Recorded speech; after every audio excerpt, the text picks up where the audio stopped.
Bon, chers collègues, je vous propose de commencer la séance.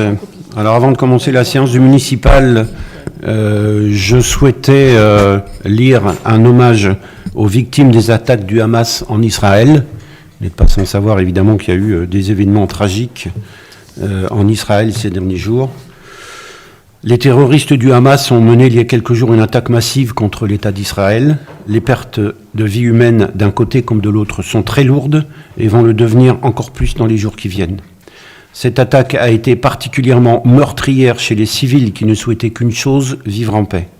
Toute forme de terrorisme s'en prenant à l'aveugle à des victimes innocentes doit être dénoncée et éradiquée si nous voulons entretenir la flamme de la démocratie.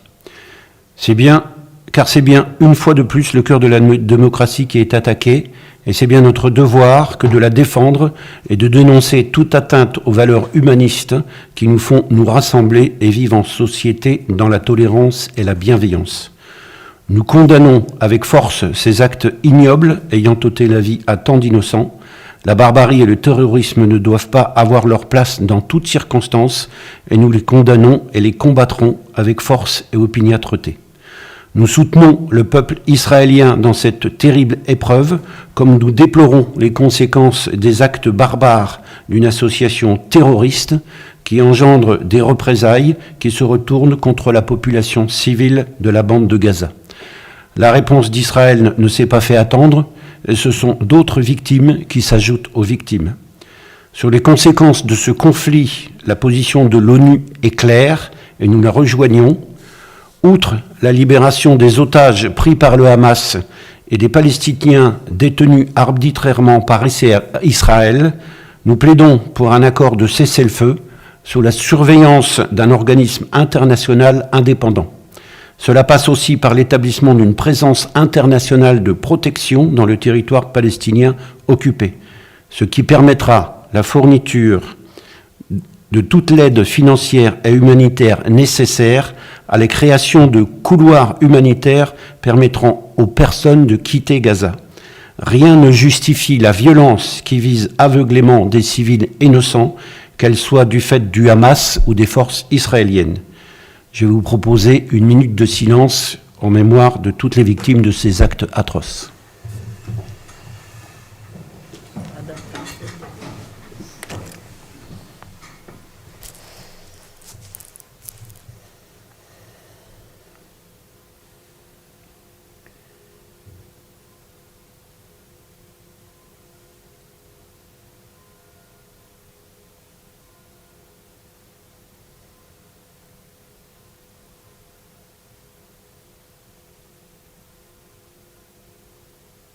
Merci.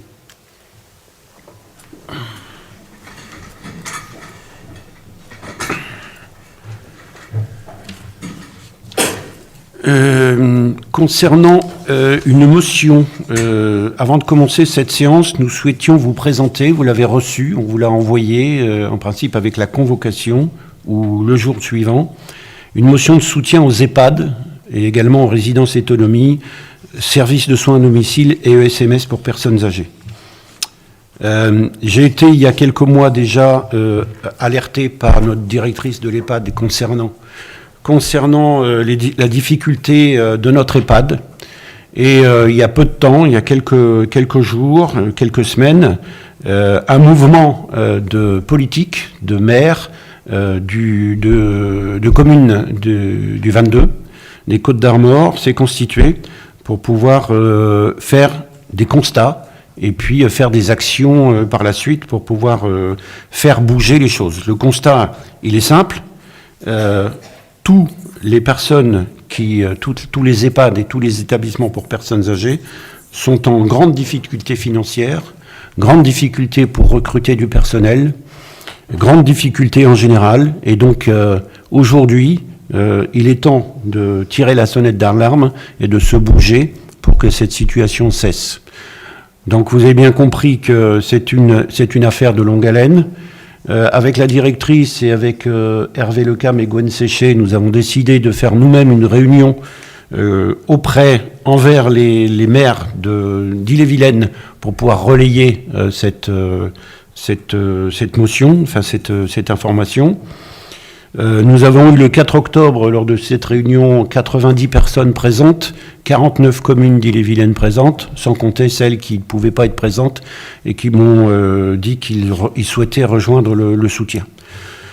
Donc, dans les mesures qui ont été proposées, c'était de proposer justement cette motion de soutien que je vous propose ce soir au conseil municipal pour pouvoir répondre aux difficultés et constater nous-mêmes cette difficulté financière et puis continuer effectivement à faire vivre ce mouvement. Nous avons d'ailleurs le 26 octobre une réunion des maires du breton pour initier un mouvement breton pour cette cause-là. C'est une cause qui nous tient particulièrement à cœur parce qu'aujourd'hui la situation est très catastrophique et toutes les EHPAD et tous les établissements pour personnes âgées sont concernés à plus ou moins long terme parce que certaines ont des trésoreries qui permettent d'éponger éventuellement des déficits qui sont importants. C'est le cas de notre EHPAD, mais malheureusement, ça ne va pas durer très longtemps. Au rythme où ça va, on risque d'avoir assez rapidement une cessation de paiement de nos EHPAD. Donc, il faut qu'on porte ça au niveau national pour défendre nos établissements et puis, bien sûr, à travers les établissements, défendre l'avenir de nos anciens, puisque c'est bien là-dessus que cet enjeu est. Voilà, donc j'ai proposé cette motion de censure, donc de soutien, excusez-moi, motion de soutien. Donc voilà, je vous propose aujourd'hui de la voter, à moins qu'il y ait des questions sur cette motion. Oui, Monsieur Roulet. Merci Monsieur le maire, chers collègues, bonsoir. Il y aura deux interventions. Cette motion, effectivement, elle révèle un profond malaise qui existe dans les EHPAD et je dirais même dans tous les services d'aide aux personnes âgées, qu'elles soient dépendantes ou pas. Il y a d'abord eu ces révélations de maltraitance dans les EHPAD, vous vous rappelez, révélées par le livre Les Fossoyeurs de Victor Castanet, et les fermetures de lits, les fermetures d'établissements, la vente d'EHPAD à des gestionnaires privés. Puis est apparu criant le déficit de personnel, les difficultés de recrutement, vous en avez parlé, et un absentéisme de plus en plus fort. Alors le Ségur a permis de revaloriser la rémunération d'une profession qui est soumise à de très fortes pressions, les horaires, le rythme de travail, le manque de formation. Mais sans résoudre pour autant le déficit d'attractivité de ces métiers du soin. Car il faut rappeler que pour certaines catégories de personnel, les aides-soignants notamment, le salaire reste très proche du SMIC. Et il manque, et vous l'avez dit, toujours en moyenne, 10% du personnel dans les EHPAD, selon la Fédération des directeurs des EHPAD. Le recours à l'intérim, de plus en plus fréquent, n'a fait qu'alourdir la charge financière des établissements, a renforcé l'instabilité des équipes et a provoqué du turnover. Les frais de personnel ne peuvent être une variable d'ajustement. Il faut donc rechercher ailleurs des sources d'économie qui ne pénalisent ni le soin, ni la qualité de l'encadrement des résidents, ni la qualité de l'hébergement. Alors certains maires, puisque 50% des EHPAD sont gérés par des collectivités, certains maires préconisent la collaboration entre établissements pour mutualiser certaines fonctions et certains postes de dépenses comme la restauration, la formation, la maintenance des installations. Cette motion appelle à une plus grande concertation de l'État avec les parties prenantes pour élaborer la loi Grand Âge, à laquelle nous souscrivons également. Elle appelle aussi à s'associer à une mission de conseil pour un éventuel recours juridique des communes vis-à-vis de l'État.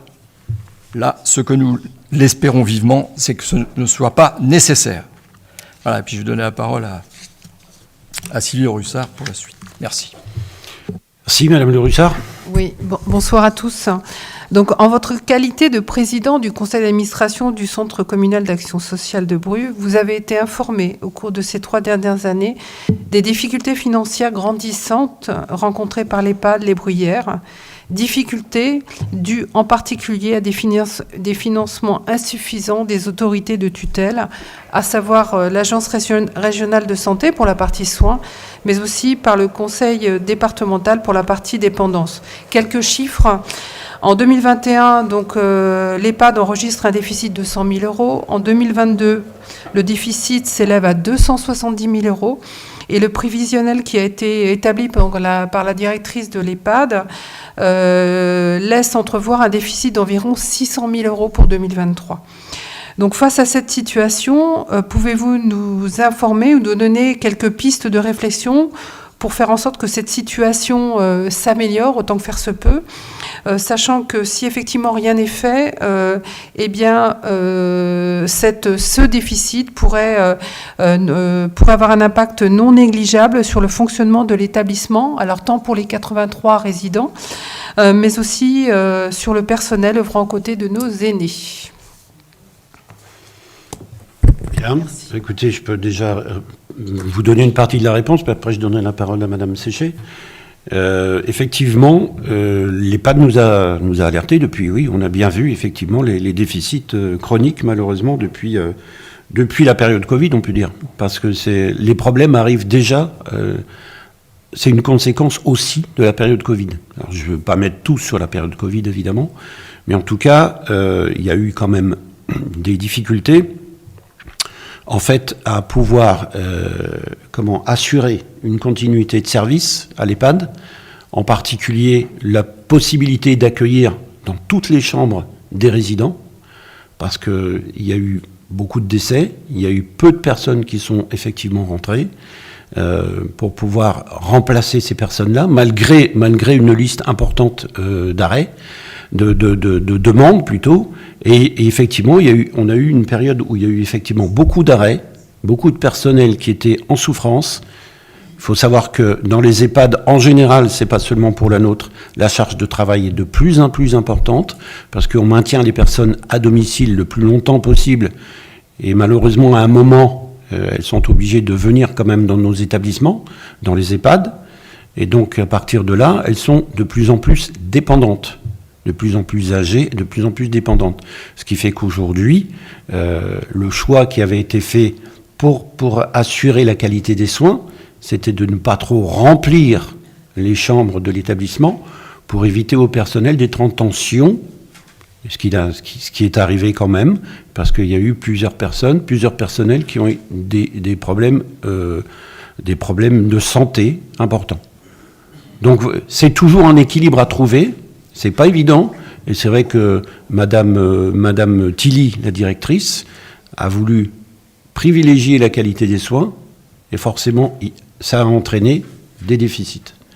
Aujourd'hui, on n'est plus sur la même si effectivement le déficit est important, on n'est plus sur la même tendance. Madame Tilly est en train de faire en sorte que toutes les chambres soient occupées pour répondre à la demande, parce qu'il y a de plus en plus de demandes, et puis aussi pour travailler aussi sur le déficit de l'établissement.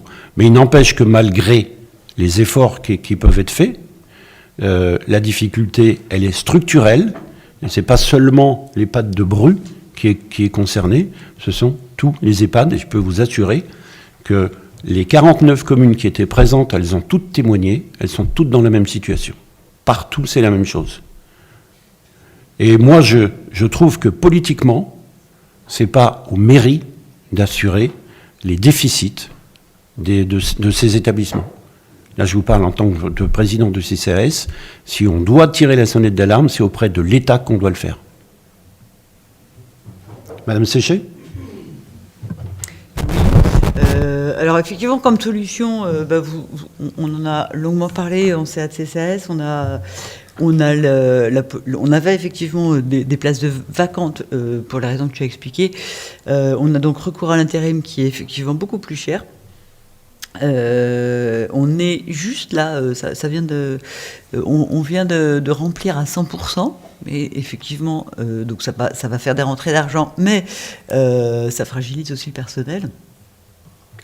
On a cette possibilité-là, on vous montre là la motion, qui est une motion qui n'est pas complète dans le sens où la motion d'origine du 22, en fait, présentait aussi d'autres solutions qui étaient, pour ce qui concerne un certain nombre de maires dans le 22, ils ont choisi par exemple de ne pas voter les budgets prévisionnels quand ils sont en déficit. Ils ont choisi de ne pas payer les factures d'énergie, parce qu'on n'en a pas parlé, mais ça aussi, c'est la raison pour laquelle les EHPAD se retrouvent très en difficulté cette année. Voilà, donc on peut aussi avoir d'autres réponses. C'est des choses qu'on pourra évoquer au mercredi au CA du CCAS, mais on a un certain nombre de réponses qui ne sont pas forcément des réponses qui sont très adaptées, mais l'idée c'est effectivement de ne pas dégrader le service et de pouvoir continuer à accueillir les personnes âgées. Et je tiens à préciser également que c'est une lutte qui est complètement transpartisane, et il y avait des maires de tous les bords qui étaient présents.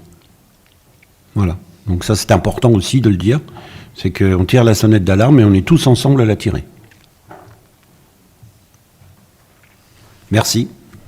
D'autres interventions? Donc je vais quand même procéder au vote pour cette motion de censure. De soutien, décidément. Motion de soutien aux EHPAD. Excusez-moi. Donc, qui est contre? Qui s'abstient? Donc la motion de soutien est votée à l'unanimité. Je vous en remercie. On va maintenant pouvoir démarrer... Ah non, pardon. Non, nous avons avant la présentation du nouvel extranet de Rennes Métropole. Donc là, c'est effectivement quelque chose que l'on doit présenter en séance du conseil municipal, avant la séance en l'occurrence. On n'a pas encore... Et donc là, c'est Monsieur Maltruc qui va vous montrer une présentation pour vous présenter le nouvel extranet de Rennes Métropole. Alors ce nouvel extranet, juste avant une petite introduction, donc ça va permettre aux élus municipaux et évidemment aux métropolitains de disposer d'un portail personnalisé pour faciliter le partage d'informations ainsi que les échanges entre les communes et la métropole. Voilà. On peut y aller. Bienvenue dans la vidéo de présentation de l'extranet de Rennes Métropole et des communes. L'extranet est une plateforme collaborative permettant de faciliter la transmission d'informations, les échanges et le travail contributif entre Rennes Métropole et les communes, intégrant des outils très simples et intuitifs d'agenda, de messagerie instantanée, de sondage, de vidéoconférence et de gestion de projet. Il est ouvert à l'ensemble des maires, des élus métropolitains et municipaux, des DGS et des agents de Rennes Métropole et des communes, et met à leur disposition plusieurs types d'informations et d'espaces de travail. Des espaces dédiés au calendrier et à l'activité des assemblées et des instances de travail et de pilotage. Des informations sur les politiques publiques et les documents stratégiques métropolitains. Un espace par commune adapté à son fonctionnement pour faciliter le travail collaboratif avec les différents territoriaux métropolitains. L'extranet a été construit autour de 3 grandes valeurs numériques responsables. La valeur de sécurité, la valeur d'accessibilité et d'inclusion, et la valeur de sobriété. Sécurité, parce que la plateforme hébergeant l'extranet garantit le plus haut niveau de sécurité défini par l'État français, le SecNum Cloud, qui comprend la souveraineté des données. Accessibilité et inclusion numérique, car l'extranet est une plateforme simple que tout utilisateur peut prendre en main, quelle que soit son appétence numérique. Le nombre d'utilisateurs est illimité et chacun peut bénéficier d'un accompagnement continu. La valeur de sobriété numérique et d'éco-conception, car l'extranet constitue un portail d'entrée unique pour les élus et les services, facilitant l'accès à l'information en évitant les doublons d'informations existants sur d'autres supports, comme sur le site internet par exemple, et en redirigeant vers ce support. L'extranet permet de retrouver avec simplicité, dans une interface unique, les différentes fonctionnalités qui sont véritablement utilisées par tous au quotidien. L'extranet est accessible depuis n'importe quel navigateur web, disponible sur ordinateur, sur tablette et sur mobile via une application. Pour se connecter, il suffit d'une invitation, d'une adresse mail et d'un mot de passe. Lorsqu'un utilisateur se connecte, il accède à une page d'accueil personnalisée selon son profil, lui permettant d'accéder aux espaces de travail et d'information auxquels il appartient. Il ne voit pas les espaces dont il n'est pas membre. Un espace de travail peut être une instance de travail, un espace documentaire, ou un projet nécessitant des échanges entre services ou élus métropolitains et municipaux. Lorsqu'un utilisateur est dans un espace, il accède à plusieurs vues: présentation, actualité, dossier, agenda et projet. La vue présentation affiche les informations clés de l'espace. La vue actualité permet d'accéder à l'information de manière chronologique. La partie dossier centralise l'ensemble des documents classés par dossier et sous-dossier. Les utilisateurs ont la possibilité de travailler de manière contributive, en même temps sur tout type de documents, Word, Excel, PowerPoint, et avec un suivi partagé. C'est un vrai gain de temps car toutes les versions d'un document sont centralisées sur l'extranet. La plus-value de l'agenda est d'accéder à la fois à un agenda personnalisé selon son profil, mais également à un agenda global, regroupant l'ensemble des réunions métropolitaines, quel que soit son profil, et avec la possibilité de filtrer par événement. L'agenda intègre un outil de sondage de date et d'inscription, ainsi qu'un système de notification. Il peut être exporté et synchronisé avec un autre agenda de l'utilisateur. La vue projet permet à un utilisateur de planifier ses tâches et d'améliorer la visibilité et le suivi des projets dans le temps. Sur le bandeau de droite, l'utilisateur a accès à des outils collaboratifs intégrés selon les besoins propres à chaque espace de travail. L'outil dialogue correspond à une messagerie instantanée qui permet d'ouvrir des fils de discussion avec un ou plusieurs utilisateurs au sein d'un espace de travail. Il intègre un système de notification. Enfin, l'outil collaboratif de visioconférence permet de planifier ou de créer en direct une visioconférence et d'y inviter des partenaires extérieurs. En clair, l'extranet permet aux élus et aux agents d'accéder de manière simple et sécurisée à l'information, grâce à un portail d'accès unique et une interface personnalisée selon son profil. Faire collaborer les services métropolitains et municipaux de manière plus efficace, en s'adaptant à l'organisation de chaque commune. Réduire le nombre de mails. Renforcer la culture du mode projet. Favoriser la transversalité entre Rennes Métropole et les communes et entre communes. Merci. Donc vous voyez que l'extranet de Rennes Métropole est maintenant ouvert à tous et qu'il a bien évolué par rapport à l'ancienne version. Il n'y avait pas de mal parce que c'est vrai qu'elle était un peu obsolète quand même depuis un moment. Donc voilà, c'était juste une présentation, il n'y a pas de vote. Est-ce qu'il y a des remarques peut-être? Pas de remarques. Très bien. Bah, écoutez, on va procéder maintenant à l'ouverture de la séance du conseil municipal. Donc on va commencer par nommer les absents. Donc Monsieur Hervé est absent et a donné son pouvoir à Madame Horry. Monsieur Michel est absent et a donné son pouvoir à Monsieur Joly. Madame Gaucher, absente, pouvoir à Monsieur Boutin. Monsieur Lecam, absent, pouvoir à Madame Séché. Et Monsieur Athanase est absent et a donné son pouvoir à Monsieur Houssin. S'il y a je vous propose de nommer comme secrétaire de séance Monsieur Salio. Et nous allons commencer donc les délibérations. La première délibération concerne les décisions prises par délégation du maire de juillet à septembre 2023.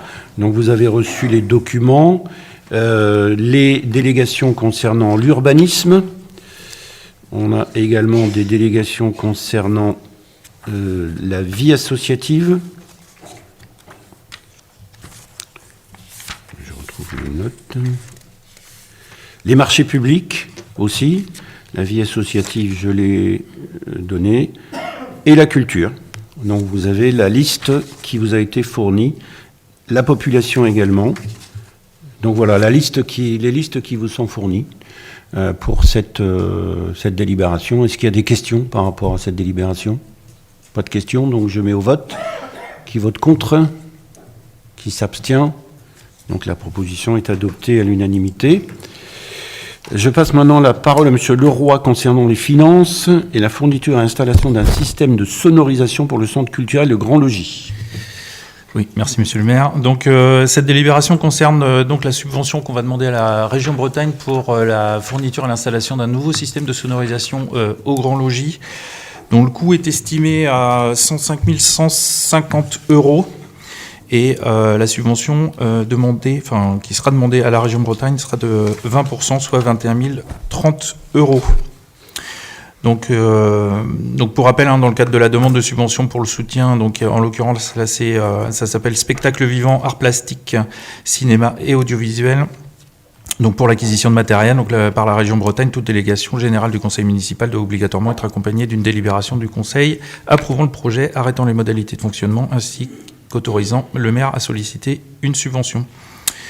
Donc je vous demanderai de bien vouloir approuver le projet de fourniture et d'installation d'un système de sonorisation pour le Centre culturel du Grand Logis et d'approuver les modalités de financement prévisionnel telles que décrites dans le tableau que vous voyez devant vous, et d'autoriser Monsieur le maire à solliciter auprès de la région Bretagne l'attribution d'une subvention d'un montant de 21 030 €.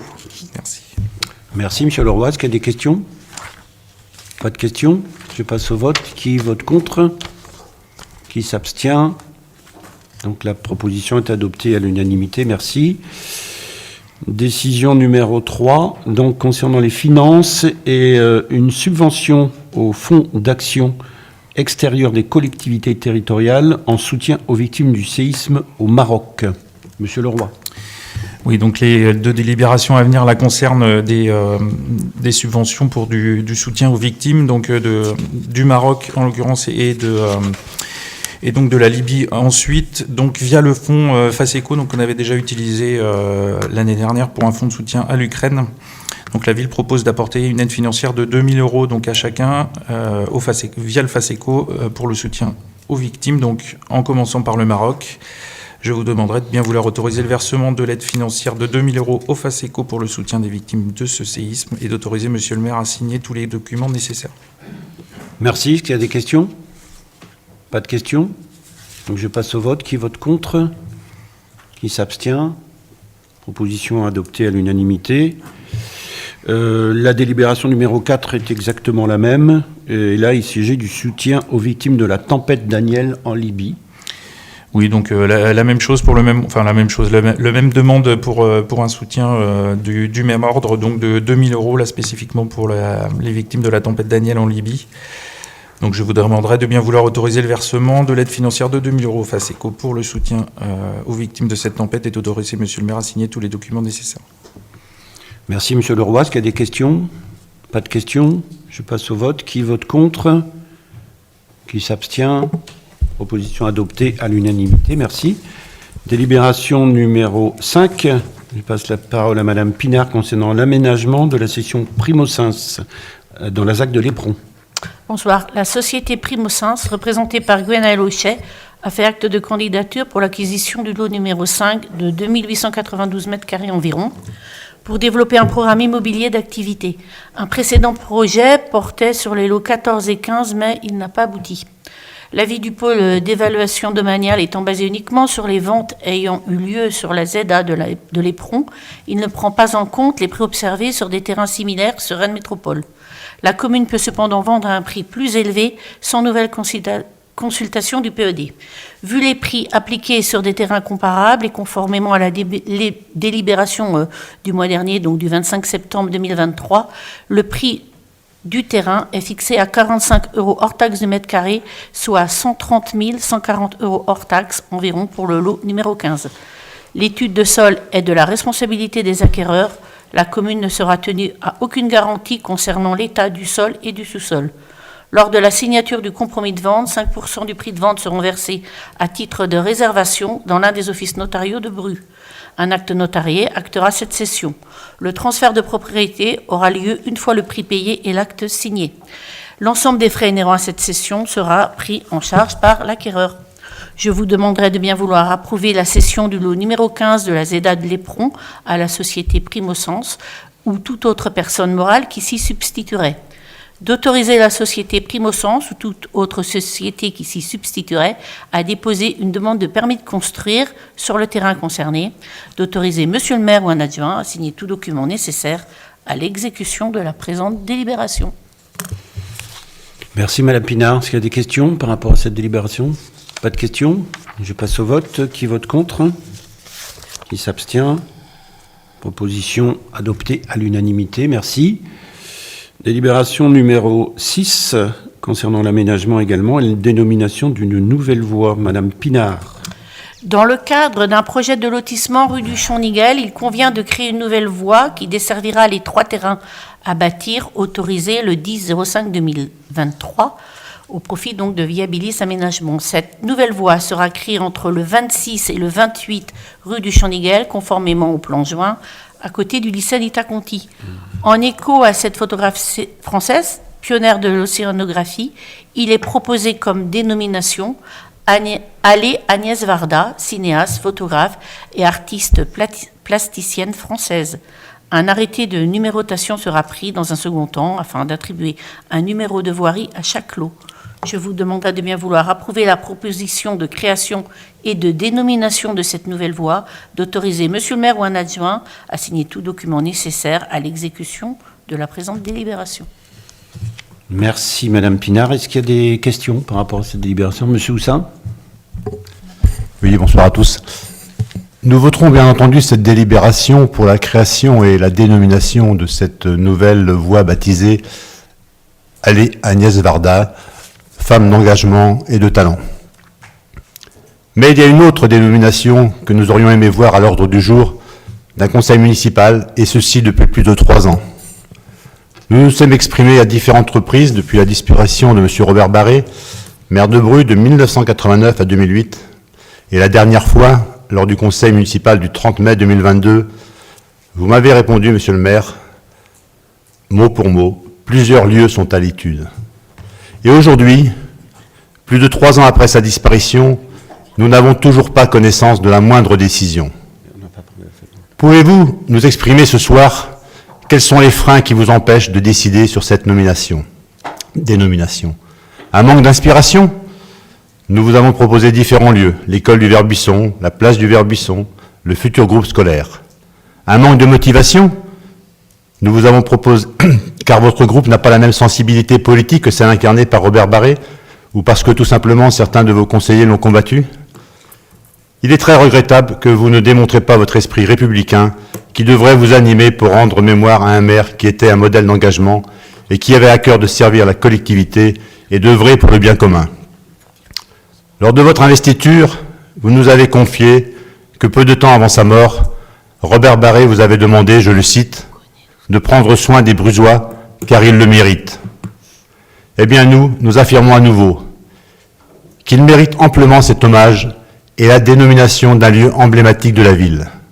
Monsieur le maire, où en sommes-nous? Je vais vous faire la même réponse, monsieur Houssin.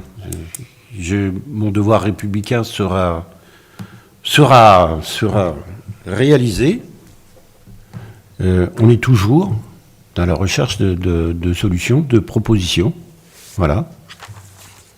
On en a évoqué plusieurs. Nouvelles. Mais pour l'instant, nous n'avons pas encore proposé à la famille, donc nous leur réservons la primeur de cette proposition. Voilà, donc pour l'instant, je peux vous assurer que la mémoire de Robert Barré, puisque vous avez cité aussi le SMS qu'il m'avait envoyé, parce que c'était dans un SMS qui m'avait effectivement non seulement félicité pour notre arrivée aux affaires, et effectivement, il m'avait dit de prendre soin des Brusois et qu'ils le méritaient. C'est tout à fait les mots que j'ai employés, que vous avez repris. Je peux vous dire que j'y pense régulièrement, nous y pensons régulièrement, et nous aurons des propositions à faire, mais nous les ferons à la famille directement. Bien, monsieur le maire, alors vous souhaitez nous présenter le bilan de vos 3 années de mandat. Comment accepter qu'après 3 années, vous avez été incapable de vous décider pour une dénomination envers l'un de vos prédécesseurs qui a réalisé 19 années au service de notre ville? Monsieur le maire, de qui se moque-t-on? Face à cette désinvolture et ce manque de respect pour un maire qui aimait sa ville et ses administrés, et en signe de protestation, nous quittons cette séance du conseil municipal. Très bien. Je vous signale qu'on a fait quand même plusieurs propositions à la famille qui n'ont pas été acceptées.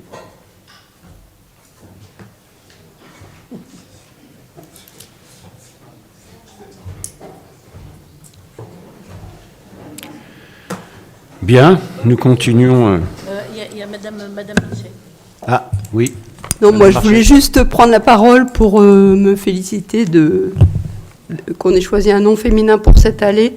Je trouve que Agnès Varda méritait peut-être plus qu'une allée, et je ne suis pas sûre que M. Barré aurait été très satisfait non plus, voilà. D'avoir seulement une allée. Merci. Bah oui, Agnès Varda était un peu plus connue que M. Barré quand même. On lui donne qu'une allée. Parfait. Bien, nous prenons la suite. Donc, délibération numéro... Je passe évidemment au vote, cette délibération. Qui vote contre? Qui s'abstient? Proposition adoptée à l'unanimité, moins 7 voix.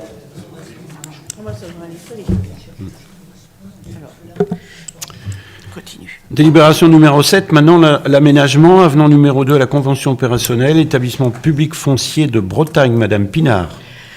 L'établissement public foncier de Bretagne est un établissement public foncier d'État créé par décret le 8 juin 2009. Il a pour mission d'assister les collectivités publiques sur les volets fonciers de leurs projets d'aménagement en matière d'ingénierie, d'acquisition, de portage foncier et de préaménagement.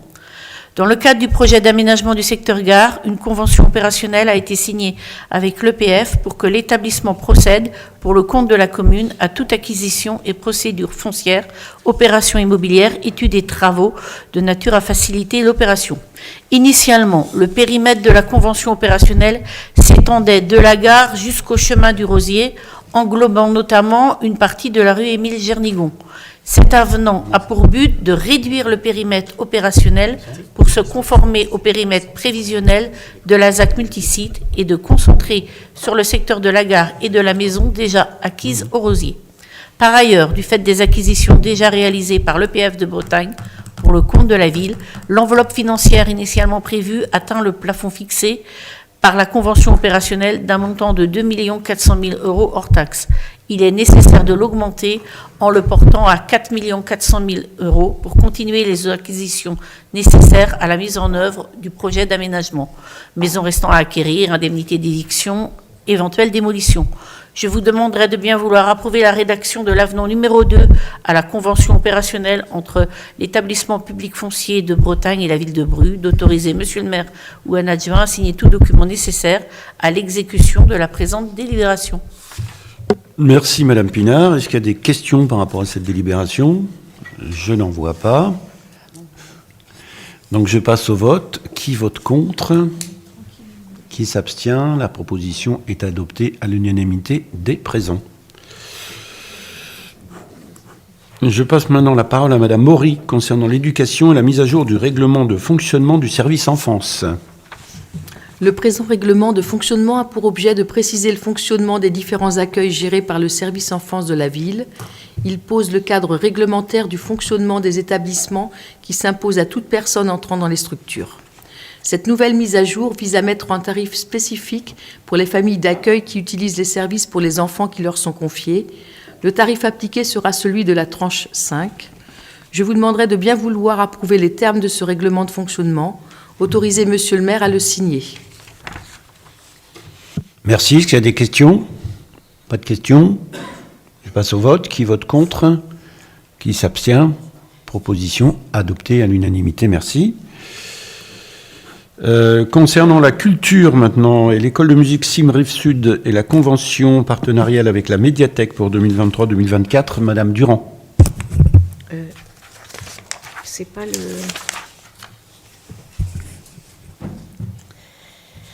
Oui, pardon. Excusez-moi. Alors, le syndicat intercommunal de musique Rive-Sud organise en partenariat avec la médiathèque un cycle de 7 séances de lecture musicale pour cette année 2023-2024. Ces séances auront lieu soit à la médiathèque, soit en dehors de ses murs. Voilà, différents objectifs pour ce partenariat. Créer des passerelles entre l'écoute de la musique et la lecture. Créer un lien intergénérationnel. En effet, il y a plusieurs propositions entre les écoles et puis René Cassin, la Girondière, ainsi que des ateliers parents-enfants. Donc cette convention formalise l'organisation des séances et précise également les engagements des deux parties, ainsi que les conditions financières de ce partenariat. L'intervention de la musicienne est financée par les communes du syndicat Musique Rive-Sud et du Conseil général 35 dans le cadre du plan Musique en Ille-et-Vilaine. Cette convention est conclue du 1er octobre au 31 août 2024. Ce partenariat fera l'objet d'un bilan à l'issue du cycle. Je vous demanderai de bien vouloir approuver les termes de cette convention de partenariat et d'autoriser monsieur le maire à la signer. Merci Madame Durand. Est-ce qu'il y a des questions par rapport à cette délibération? Pas de questions. Je passe au vote. Qui vote contre? Qui s'abstient? La proposition est adoptée à l'unanimité. Merci. Madame Durand, toujours concernant la culture, le grand logis et la mise à disposition du matériel sortir. Oui, alors j'avais prévu de dire un petit mot sur, sur le processus, le protocole sortir. Je le dis quand même parce que je pense que ça peut intéresser quand même tout le monde. Et puis voilà, c'est un protocole qui est important. Le dispositif sortir, il faut savoir que c'est le fruit d'une politique sociale métropolitaine qui ouvre l'accès à tous aux actions culturelles et sportives. Je ne parle pas de tout ce qui est transport. Les usagers utilisent ce dispositif pour leurs activités. Les bénéficiaires disposent d'une réduction entre 60 et 70% de leurs activités annuelles, dans la limite de 105 € d'aide par an. En 2022, la ville de Brue contribue à hauteur de 23 000 € sur ce dispositif. La métropole prend en charge 20% du total, soit 5 750 €. Le CCAS assure l'instruction des demandes d'adhésion. Pour 63%, ce sont des familles monoparentales qui bénéficient de ce processus et à 23% des familles. Au niveau de tous les bénéficiaires, on note 49% de jeunes de moins de 18 ans et ça a augmenté cette année. Il y a des adhésions qui sont prises pour des activités régulières, principalement dans un cadre associatif, 31% de plus qu'en 2021. 2821 demandes ciblent des activités ponctuelles, ce qui a quasiment doublé par rapport à 2021. Les pratiques ponctuelles sont principalement le cinéma, la piscine, la patinoire et le bowling. Au niveau du grand logis, il faut savoir que 200 entrées ont été comptabilisées au niveau de la carte sortir en 2022 pour 160 en 2021. Voilà, donc ça veut dire que c'est quelque chose qui développe l'accès à la culture et aux pratiques sportives pour tous, qui est un droit pour tous. Et donc, je pense que c'est important que nous soyons dans ce processus. Voilà, depuis le 1er juillet 2019, le dispositif Sortir est intégré directement à la carte Corrigo Service. L'émission des cartes Sortir a pris fin à cette date. Tous les bénéficiaires du dispositif peuvent ainsi pratiquer leurs activités culturelles sur présentation de leur seule carte Corrigo Service. L'APRAS, Association pour la promotion de l'action et de l'animation sociale, met à disposition des structures partenaires du matériel nécessaire à l'enregistrement des entrées-sortir. Mais suite à la modification, à l'intégration à la carte Corrigo, il était important de modifier le lecteur de carte qu'il était nécessaire de remplacer. Donc une convention a été établie avec l'APRAS. Ce dispositif est gratuit puisque c'est une convention avec l'APRAS. Donc je vous demanderai de bien vouloir approuver les termes de cette convention de partenariat et d'autoriser Monsieur le maire à la signer. Merci Madame Durand. Est-ce qu'il y a des questions par rapport à cette délibération? Pas de questions? Je passe au vote. Donc, qui vote contre? Qui s'abstient? La proposition est adoptée à l'unanimité. Merci. Dernière délibération pour ce soir concernant le personnel. Oui, pardon, gesticule. Oui. Bon. Madame Chevalier, je vous passe la parole. Merci.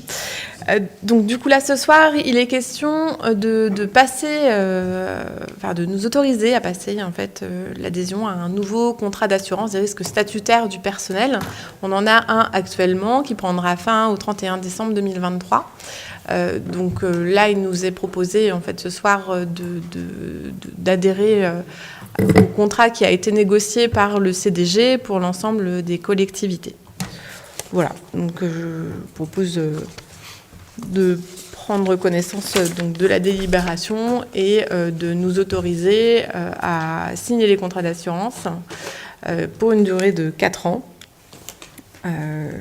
Et voilà. Merci. Merci Madame Chevalier. Est-ce qu'il y a des questions par rapport à cette délibération? Pas de questions. Donc je passe au vote. Qui vote contre? Qui s'abstient? Donc la délibération est adoptée à l'unanimité. Voilà comment notre conseil se termine ce soir.